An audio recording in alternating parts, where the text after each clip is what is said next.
छोलेची भाजी करण्यासाठी ना छोले रात्रभर भिजू घातले होते आणि दुसऱ्या दिवशी मस्त अशी सरबरीत छोलेची भाजी केलेली आहे. तर ती कशी केली ना ती सांगते आता. छोले छान स्वच्छ धुवून घेतले आणि उकडण्यासाठी कुकरमध्ये ठेवून दिले. उकडताना एक बटाटा टाकला साल काढून आणि मीठ टाकलं आणि कुकरला ढक्कन लावून छोले उकडायला ठेवून दिले. उकडते तोपर्यंत ना मी थोडीशी वाटण्याची तयारी करते. म्हणजे कांदा टोमॅटोची छान अशी पेस्ट करून घेतलेली. छोले पण असे छान शिजून घेतलेले आहेत. एकीकडे तेल गरम करायला ठेवलं. तेल गरम झाल्यानंतर माझ्याकडे जेवढे खडे मसाले होते ना ते सर्व टाकले. जिरे मोहरी आणि कढीपत्ता टाकला. जिरे मोहरी छान तडतडले की ना कांदा टोमॅटोची ती पेस्ट टाकायची. त्याला मस्त असं हलवून घ्यायचं. नंतर ना हिरवं वाटण टाकायचं. हिरवं वाटण म्हणजे ना खोबरं आलं लसूण ह्यांची पेस्ट केली होती मी ती टाकलेली आहे. हिरवं वाटण टाकल्यानंतर ना परत एकदा असं मिक्स करून घ्यायचं. सर्व मसाला आहे ना एकजीव करून घ्यायचा. तुम्ही बघू शकताय मसाल्याला किती छान असं तेल सुटलेलं आहे.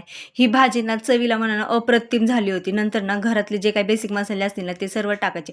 मसाल्यांमध्ये ना मिरची पावडर, छोले मसाला, वर्षभराचा मसाला, हळद आणि चवीनुसार मीठ थोडंसं टाकलेलं आहे मीठ, कारण मीठ मी ना अगोदरच टाकलं होतं.